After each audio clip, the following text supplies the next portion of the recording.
Welcome to the Better Together podcast, where we look for ways we can work together to advance the gospel of Jesus Christ. Today I have with us Matt McCraw. He is the senior pastor at First Baptist Church in Bartow, Florida. Matt, did I say that correctly? Oh yeah, you got it. All Bartow. right. Yeah. Wonderful Yeah. place. I don't think it's too far from like Tampa and even between Tampa and Orlando, isn't it? That's exactly right. Yeah, it's between Tampa and Orlando. And hey, he's got a degree, a doctorate in education from Southern Baptist Theological Seminary. And many of you may know him from Church Answers. He's written a book also called Jesus Way, Learning to Lead from the Master. And you can check that out on the Better Together podcast where we've talked about it. And would encourage you also to check out that book, wouldn't we, Matt? It'd be a great Absolutely. help to folks. Absolutely. I'd be honored for folks to check it out. There you go. Well, hey, Matt, thank you for taking the time to be with us today, my friend. It's an honor to be back. I appreciate it so much. So, you've been pastoring for many years, and one of the things we as pastors, I'm not pastoring now, but when I did, we would often try to have special days to just boost things up a little bit. Sometimes in churches, they're homecoming, but often that can be kind of inward focused, bringing our families and people that used to come to the church. You've done some things at your church to try to have special days to really enhance your ministry. Give us a little feel for the kinds of things that you have done. So we try to do three big emphases per year, three big emphases per year, where we encourage our folks to really invite someone. Now, obviously, we want them inviting someone every week, but we really put our effort on three big Sundays. So one of those would be around Christmas time. One would be Easter Sunday, and the other would be in September. We do a day called Invite Your One. And I came across that even before I started working with Church Answers when I was just a pastor, and saw this resource at Church Answers called Invite Your One. And we've been doing it for several years, and it's just been a great success for us. So, our listeners, many of them are well aware of the Hope Initiative, and some of them have done the Hope Initiative. They're thinking, okay, Invite Your One, isn't that the same as the Hope Initiative? So help our listeners understand, they don't have to do the Hope Initiative. They could just do Invite Your One, or maybe they have done it. What is Invite Your One, and how is it different from some of these other resources? Yeah, that's a great question. So we would say the easiest way to explain it is the Hope Initiative is a more comprehensive outreach strategy, and Invite Your One is a more narrow, I would even say an easier outreach strategy in terms of just it's less focus, less time, one Sunday. There's obviously some prep work for it, but also Invite Your One, I think, would be easier for the entire church body to participate in, whereas sometimes with the Hope Initiative, you may do a cohort. Even if you do your entire church, you may not get the same percentage of participation as you would with something like Invite Your One. So with Invite Your One, I mean, you can say really with a straight face to your congregation, we expect every single church member to participate in this. And I would add even regular attenders that haven't yet become members. You invite them to be a part of that. So Invite Your One really is just what it sounds like. You're encouraging everybody, every member and regular attender, children, teenagers, adults, to invite one person and to be sure that that one person attends as best as you can. Now, I always tell our church, you can invite more than one if you want, but we want to be sure that you give a real, genuine, heartfelt invitation and really follow up to see that one person comes. And obviously, the results are obvious. If everybody brought someone, the attendance would double that week. And it's just a great, easy thing for people to do to get their feet wet with reaching out. And then you build upon that with something like the Hope Initiative or whatever it might be. I'd like to tell you a quick story, Eddie, in my own church about what we experienced. We had a sweet lady in our church invite one of her friends to come be with us on Invite Your One. And she came, and she's a local leader in our community. And she said she came because her friend was very kind and very nice. And she wanted to come just really be nice to her and show up to church. But she loved it. She loved her experience. And then she invited her husband. And her husband said, well, I got to see what my wife's talking all about. And he was invited as well. And he has just been a tremendous blessing to me as a pastor. He's taken me to lunch. He's been an encourager. That couple joined our church, and they are now inviting people on Invite Your One Sunday. So it's just a great, easy thing to do that potentially has great results. So you've seen it. You talk about it, especially in September. We tend to think of Easter. People often naturally invite people, hopefully. Talk to us a little bit about Christmas, how that all rolls out. Yeah, so really, every church does Christmas a little differently. A lot of times, people like my church, we have multiple things going on during Christmas time. So we will often, depending on when Christmas Eve falls, we will often encourage folks to invite someone to the Christmas Eve service, or sometimes it's that Sunday morning that is closest to the actual Christmas date. So it really depends on the calendar. But we try to encourage our folks to invite someone similar to how they would at Easter or with Invite Your One Sunday in September, to invite someone to one specific thing where we're really going to put all of our effort on emphasizing that. Now, again, they're certainly welcome to invite people to the other things as well. But we really, if you spread your energy out too much, we feel like you'll lose the effectiveness. We really want to invite them to come to that one, what we might call the big Christmas service. Whatever that is for your church, I would encourage them to focus on that and really encourage. We make little cards that folks can pass out and says our address, our website, the service times, all that is on the card. And we say, take these, give them out. And we say, I always jokingly say, take all of them. I can print more. And so we try to get them just to pass as many as they can out. But to be sure, at least one is a real heartfelt, genuine invitation, not just a scattering of invitations all over. So we know about Easter, but I think I've read somewhere about Christmas Eve being the one time people that are non-church goers most likely to go. So you've got Easter, you've got Christmas, your September, you're kind of going back to school, you're getting into the process. They don't have, again, this is what you do. The listener you can do whatever works for you in your particular community. I do like the idea though, Matt, of going after it 3 times, and people have gotten used to it by the time, hey, I can invite you to Christmas Eve or the Christmas service, whatever it's going to be. And then Easter is a good deal. Hey, Yeah. and so the resource is at the Church Answers website. So our listeners may not know, at nafwb.org, you can go down. There's a link to the Church Answers landing page where you get the discount. If you're a Free Will Baptist, it's there.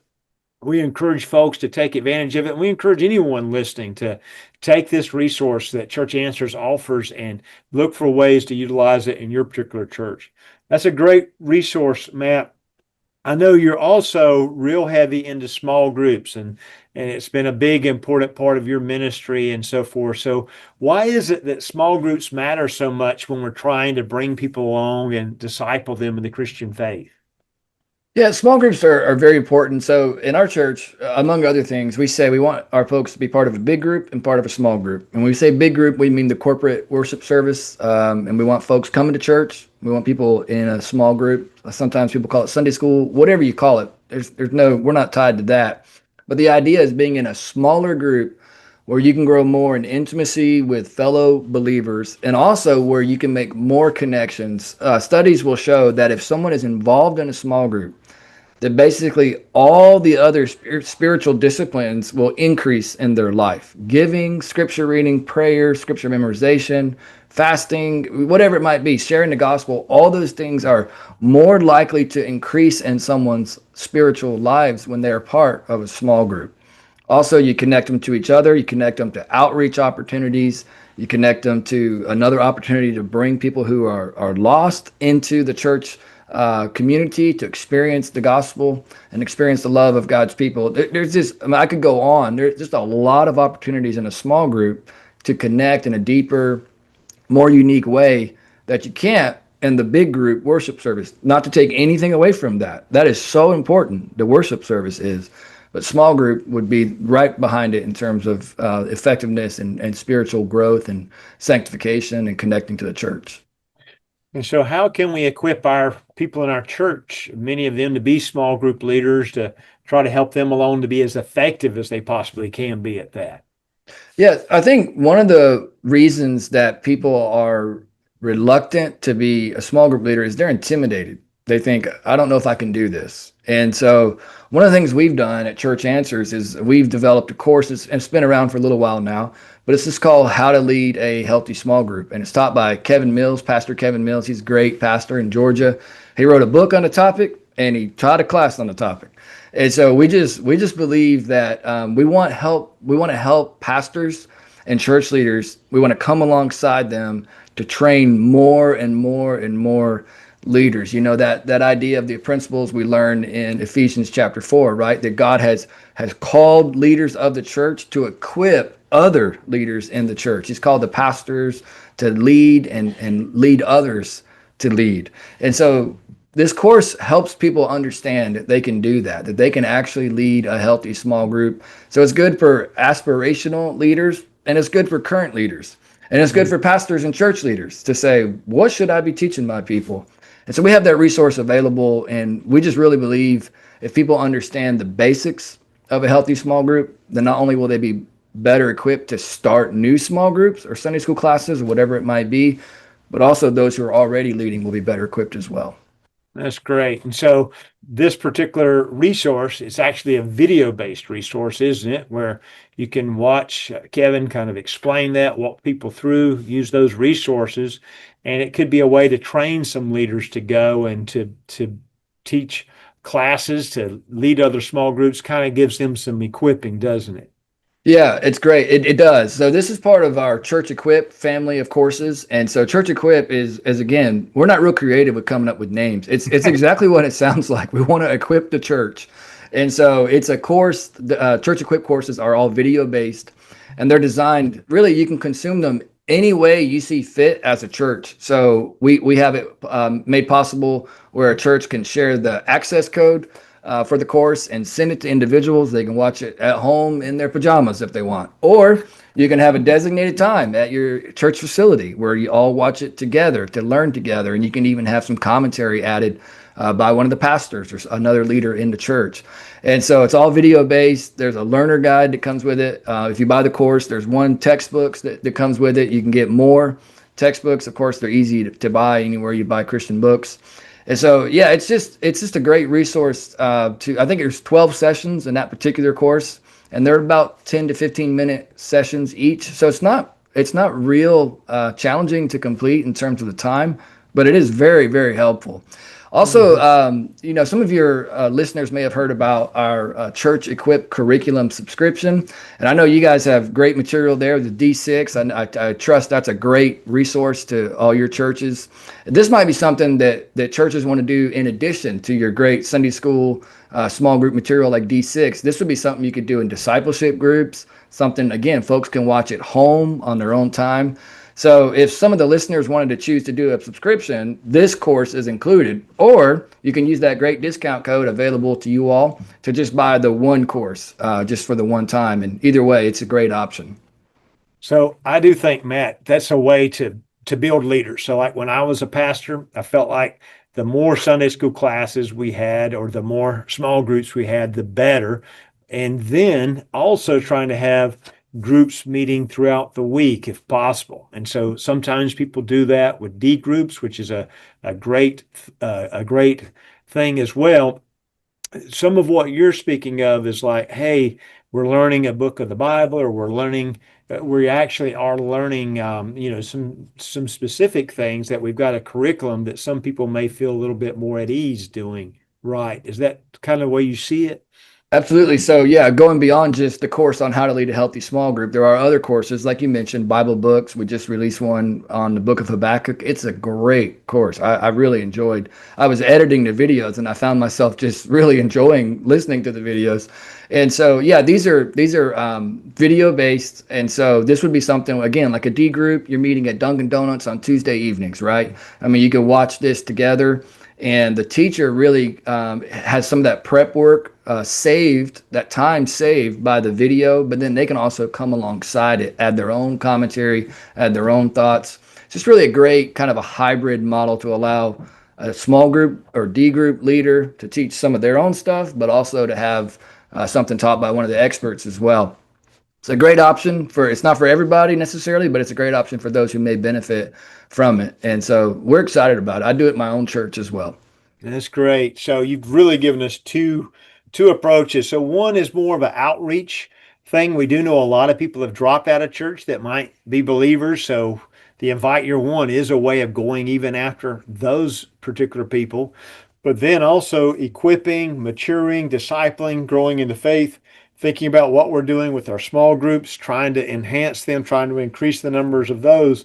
It's really some good resources, Matt, and we just appreciate you taking the time to share what you're doing in your church and how this is kind of working with you in Church Answers. We appreciate your time today, buddy. I'm so honored to be with you. It's a pleasure. I love churches. I love you, brother, and it's just a great honor to be here. Thanks, man. We love you too. And hey, we love you, our listeners, and we want to thank you for taking the time to listen to us today. You probably know someone that would benefit from this. So just like invite your one, share it with your one person that might benefit. And remember, every little thing we do, it really does matter. It really does make a difference. When we all work together, we truly are better together. So thank you for taking the time to join us today.